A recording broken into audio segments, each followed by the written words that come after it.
تم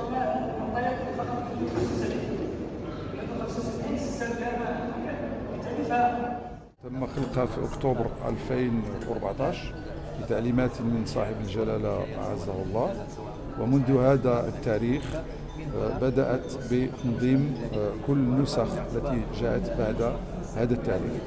فالموسم يتطور، والتراث غير المادي الحساني ما دام تراثا حيا فهو بدوره يتطور، وهذا يعني أن الموسم حتى هو يتطور.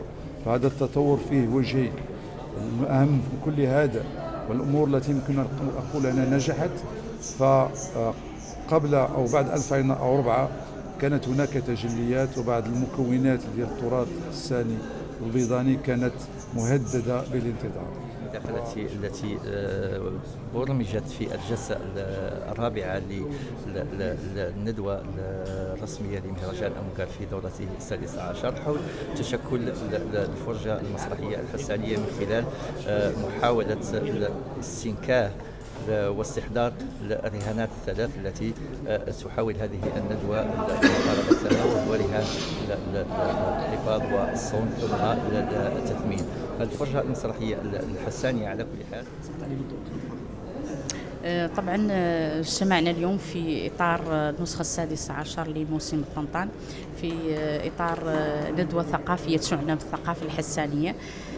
طبعا موضوع مداخلتي لامس جانب الشفهي وإشكالية التدوين في الثقافة الحسانية، على أساس أن هذه الثقافة لا زالت تعاني رغم غناها ورغم كونها ثقافة إنسانية عميقة، ولكن لا زالت لم تحظى بعد بما تستحقه من تدوين، وهذه الإشكالية التي تعاني منها حاليا.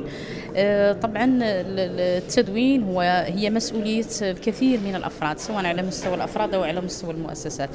طبعا الثقافة الحسانية هي غنية بمكنوناتها الثقافية، بمكنوناتها الإنسانية، اعتمدت إلى مراحل بعيدة على الذاكرة في حفظ هذه الهوية. واعتقد أن الإشكال الذي تعاني منه الذي عانى منه الطلبة الجامعيين في إعداد بحوثهم، لأنه ينبغي أن يعتمدوا على مادة علمية. الدول التي نظمت على هامش فعالية موسم الطنطان هو البحث في موضوع أساسي يتعلق بالثقافة الحسانية، رهانة حفظ الذاكرة وصيانة الموروث الثقافي اللامادي. فمن خلال الجلسات العلمية التي ناقشت هذا الموضوع في أبعاد متعددة، باعتبار هذا المكون يدخل ضمن الهوية الثقافية الوطنية، وبالتالي آن الأوان في ظل المطارحات الفكرية التي ناقشت هذا الموضوع، سواء تعلق الأمر بالعادات أو التقاليد أو الغناء أو الفنون أو الترحال، باعتبار يعني ومحاولة العمل على يعني توثيق هذه الذاكرات الفردية الحسانية والقطب البيضاني بصفة عامة. تفضلوا أستاذ.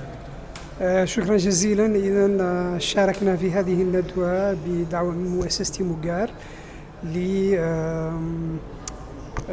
لطرح قضية صيانة ومحافظة على ذاكرة التراث الثقافي اللامادي، وأقول جيدا اللامادي، لأن المشتركات الثقافية خصوصا في التراث الثقافي اللامادي تجعل هذا الموروث هو من المشتركات الثقافية ما بين البلدين، ونحن نعمل كباحثين على نفس القضايا، نفس قضايا التراث الثقافي اللامادي اللي هو تراث ثري وغني جدا، ويحتاج منا جميعا العمل على صيانته وتثمينه وإدخاله في الدورة الاقتصادية.